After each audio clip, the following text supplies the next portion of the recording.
എല്ലാവർക്കും നമസ്കാരം. സൈറ ലേണിംഗ്സിന്റെ മലയാള നെറ്റ് പരിശീലനത്തിന്റെ ഭാഗമായുള്ള ഒരു വീഡിയോ ക്ലാസ്സിലേക്ക് ഏവർക്കും സ്വാഗതം. ഈ ക്ലാസ്സിൽ ഞാൻ ചർച്ച ചെയ്യാൻ ഉദ്ദേശിക്കുന്നത് പ്രാസവാദത്തെക്കുറിച്ചാണ്.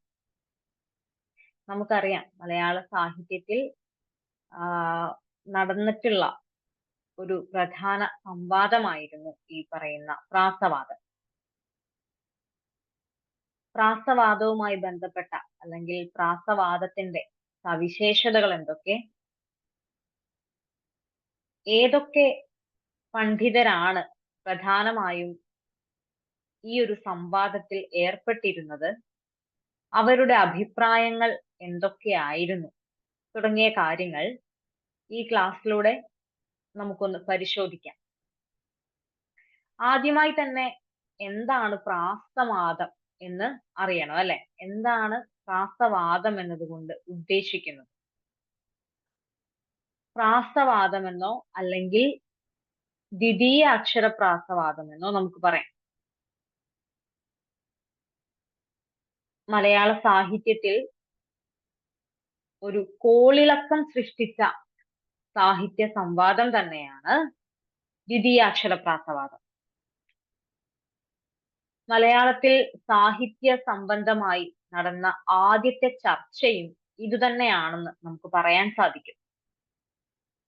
ഇത് വെറും ഒരു ചർച്ചയായി മാത്രം പരിഗണിക്കേണ്ട ഒന്നല്ല, മറിച്ച് സാഹിത്യത്തിന്റെ രൂപത്തെയും ഭാവത്തെയും ഒക്കെ ആസ്പദമാക്കി നടന്ന വിമർശനപരമായ ഒരു സംവാദം കൂടിയായിരുന്നു ഇത്.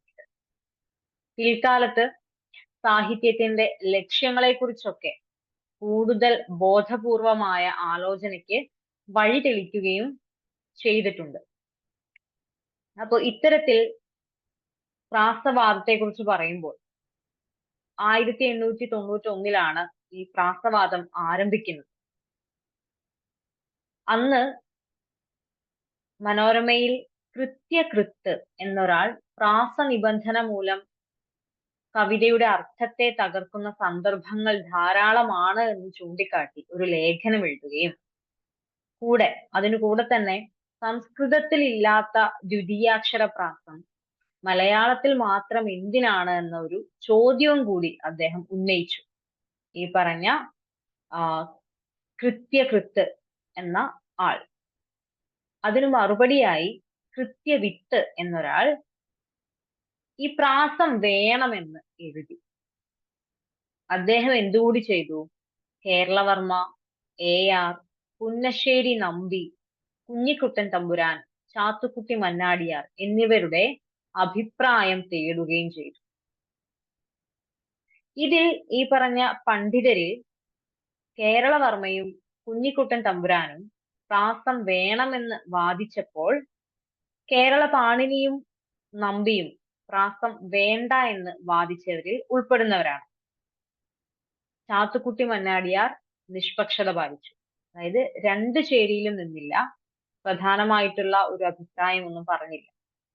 1895 AR പ്രാസദീക്ഷ കൂടാതെ കാളിദാസന്റെ മേഘദൂതം പരിഭാഷപ്പെടുത്തുകയും ചെയ്തിട്ടുണ്ട്. അപ്പോ നമുക്ക് മനസ്സിലാക്കാം, ഇരു ചേരികളിലായി നമ്മുടെ പണ്ഡിതർ അണിനിരക്കുകയാണ് ഇവിടെ, അല്ലെ? ഒരു ചേരി, അതായത് കേരളവർമ്മയുടെ നേതൃത്വത്തിലുള്ള സംഘം പറയുന്നത് പ്രാസം വേണം, ദ്വിതീയാക്ഷര പ്രാസം വേണം എന്നതാണ്. മറിച്ച് ARന്റെ സംഘം, ARന്റെ നേതൃത്വത്തിലുള്ള ആ ഒരു നിര പറയുന്നത്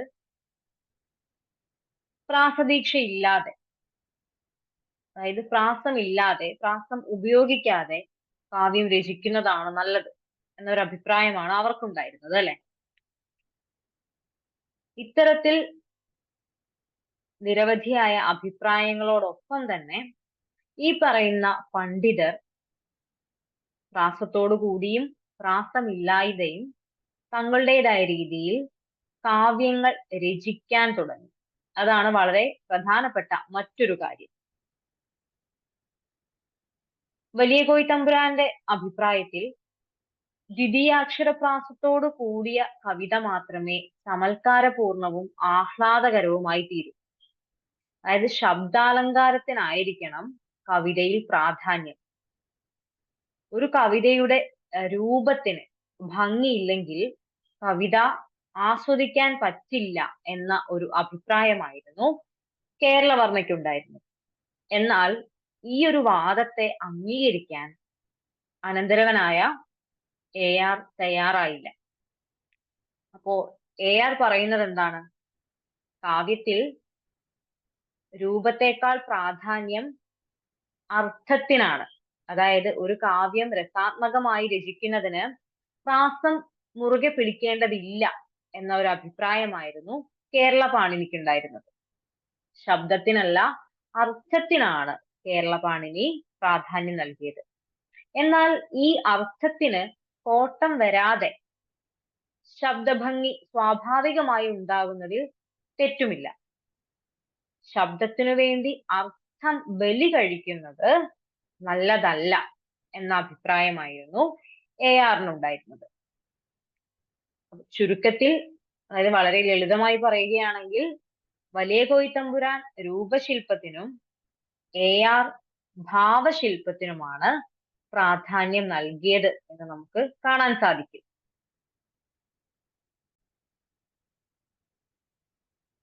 ഈ ഒരു അവസരത്തിൽ ഈ പറഞ്ഞ രണ്ട് ചേരികളിലുമായി അഭിപ്രായ വ്യത്യാസങ്ങൾ മുറുകുകയാണ്. അന്നത്തെ കവികൾ നേരത്തെ സൂചിപ്പിച്ചതുപോലെ രണ്ട് ചേരികളിലുമായി അണിനിരന്നു. 1907 തിരുവനന്തപുരത്ത് മഹാരാജ കലാലയത്തിൽ നടന്ന ഒരു സാഹിത്യ സമ്മേളനത്തിൽ KC കേശവപിള്ള മലയാള കവിത എന്ന ഒരു പ്രബന്ധം അവതരിപ്പിച്ചു. ഇതോടെ സാഹിത്യാന്തരീക്ഷം പ്രക്ഷുബ്ധമാവുകയാണ്. ഉള്ളൂർ കുഞ്ഞിക്കുട്ടൻ തമ്പുരാൻ, നടുവത്തച്ഛൻ തുടങ്ങിയവർ കേരളവർമ്മ വലിയ കോയി തമ്പുരാന്റെ പക്ഷത്തും KC കേശവപിള്ള, പുന്നശ്ശേരി നമ്പി, C അന്തപ്പായി മുതലായവർ ARന്റെ പക്ഷത്തും ചേർന്നു. അപ്പോ ഇത് ഒരു വാദകോലാഹലങ്ങൾക്കൊക്കെ വഴിവെച്ച ഒരു സംഭവമാണ്, അല്ലെങ്കിൽ ഒരു സംവാദമാണ്. അപ്പൊ ഈ ഒരു സംവാദത്തിന്റെ അവസരത്തിൽ ഒട്ടനവധി അഭിപ്രായ പ്രകടനങ്ങളൊക്കെ നടന്നിട്ടുണ്ട്. അതായത് പ്രാസദീക്ഷ വേണമോ അല്ലെങ്കിൽ വേണ്ട എങ്കിൽ എന്തുകൊണ്ട് എന്നിങ്ങനെയുള്ള രീതിയിൽ ഒത്തിരിയേറെ അഭിപ്രായ പ്രകടനങ്ങൾ നടന്നിട്ടുണ്ട്. അതിൽ കുറച്ച് നമുക്ക് നോക്കാം. 1900 അർത്ഥഭംഗിയില്ലാത്ത പ്രാസം വിരൂപയുടെ ആഭരണം പോലെയാണെന്ന് മൂർക്കോത്ത് കുമാരൻ അഭിപ്രായപ്പെട്ടു. സംസ്കൃതത്തിൽ ഇല്ലാത്ത ദ്വിതീയാക്ഷര പ്രാസം മലയാളത്തിൽ എന്തിനെന്നായിരുന്നു കോരപ്പൻ ഗുരുക്കളുടെ സംശയം. 1904 പ്രാസനിയമം എന്ന ലേഖനത്തിൽ ദ്വിതീയാക്ഷര പ്രാസം സജാതീയമാവണമെന്നില്ല, പൂർവാർദ്ധത്തിലും ഉത്തരാർദ്ധത്തിലും വെവ്വേറെ ആവാമെന്ന ഒരു അഭിപ്രായം KR കൃഷ്ണവാര്യർ പറഞ്ഞിട്ടുണ്ട്. പിന്നീട് 1980കളിലാണ് പ്രാസവാദത്തിന്റെ ഒരു രണ്ടാം ഘട്ടമൊക്കെ ആരംഭിക്കുന്നത്.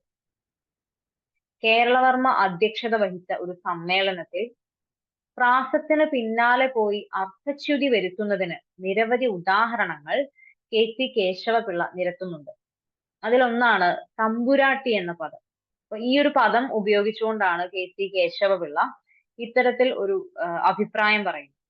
തമ്പുരാട്ടി എന്ന പദം ദീക്ഷിക്കാൻ തം അധികം പുരാട്ടി എന്ന് പിരിച്ചാൽ തലവെട്ടിപ്രാസം എന്ന പേര് നൽകാമെന്നൊക്കെ അദ്ദേഹം പരിഹസിച്ചുകൊണ്ട് പറയുന്നുണ്ട്.